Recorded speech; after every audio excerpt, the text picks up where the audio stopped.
வணக்கம். என்னோட பேர் ஜெயக்குமார். நான் தருமபுரிக்கு அருகில் இருக்கிற நல்லம்பள்ளின்ற இடத்துல இருந்து வரேன். என்னோட கம்பெனியோட பெயர் வந்து தகடூர் பலகாரம். தகடூர் அப்படிங்கிறது தருமபுரியோட பழைய பெயர்.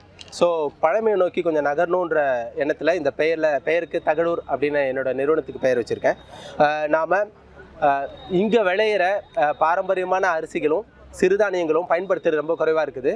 அது ஏன்னா அதை மக்கள் அது சாப்பிட்றது பெரும்பாலும் புதுசாக நம்ம வெள்ளை அரிசியாக சாப்பிட்டு பழகினதுனால இந்த அரிசிகள் எல்லாமே சாப்பிட்றது ரொம்ப சிரமமாக இருக்குது. அதனால் வெவ்வேறு வடிவங்களில் மக்கள் விரும்புகிற மாதிரி அல்லது அவங்களுக்கு ரொம்ப எளிமையாக சாப்பிட்ற மாதிரியான வெவ்வேறு வடிவங்களில் இங்கே நிறைய தின்பண்டங்கள் செஞ்சு கொடுக்குறோம்.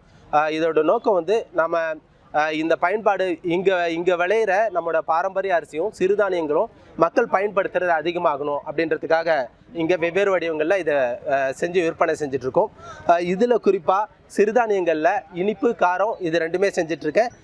குறிப்பாக திணையில் இனிப்பில் மைசூர் பாக்கும் காரத்தில் முறுக்கும் செஞ்சிட்ருக்கோம். அது இல்லாமல் பல்வேறு ஆத்தூர் கிச்சிடி சம்பா, கள்ளிமடையான், கருப்பு கவுனி, காட்டியானம் இந்த மாதிரியான 10க்கும் மேற்பட்ட அரிசி வகைகள்லேருந்து நம்ம முறுக்கு, தட்டை, பக்கடா இந்த மாதிரியான பொருட்கள் செஞ்சிட்ருக்கோம்.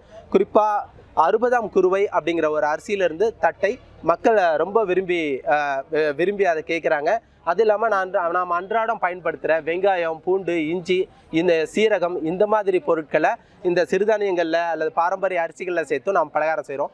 உதாரணத்துக்காக கள்ளிமடையான்ற அரிசியில் பூண்டு சேர்த்து நம்ம கள்ளிமடையான் பூண்டு முறுக்கு செய்கிறோம். திணையோட சீரகம் சேர்த்து நாங்கள் முறுக்கு செய்கிறோம். இப்போ ஆத்தூர் கிச்சிடி சம்பான்ற அரிசியில் சின்ன வெங்காயம் சேர்த்து செய்யும்போது அது சுவை ரொம்ப அதிகமாக இருக்குது. நார்மலாக அதை உணவாகவே சாதமாகவே எடுத்துக்கிறது சிரமமாக இருக்கிறவங்க இந்த மாதிரி அதை மதிப்பு கூட்டி கொடுக்கும்போது அவங்க விரும்புகிற மாதிரி வேறு ஒரு பொருளாக மாற்றி கொடுக்கும்போது இதை மக்கள் விரும்பி சாப்பிட்றாங்க. குறிப்பாக கருப்பு கவுனி அரிசியில் நம்ம அல்வா செய்கிறோம். கருப்பு கவுனி அரிசி கொஞ்சம் தேங்காய் பால், கருப்பட்டி சேர்த்து நம்ம அல்வா செஞ்சிட்ருக்கோம். அதை பெரும்பான்மையான மக்கள் விரும்பி அதை கேட்டு வாங்குறாங்க. ஒரு முறை வாங்கினவங்க திரும்ப திரும்ப அதை குரியர் மூலமாக கூட கேட்டு அதை வாங்கிட்டுருக்குறாங்க. ஏதாவது ஒரு வகையில் இந்த நம்ம நிலப்பரப்பில் உற்பத்தி பண்ணுற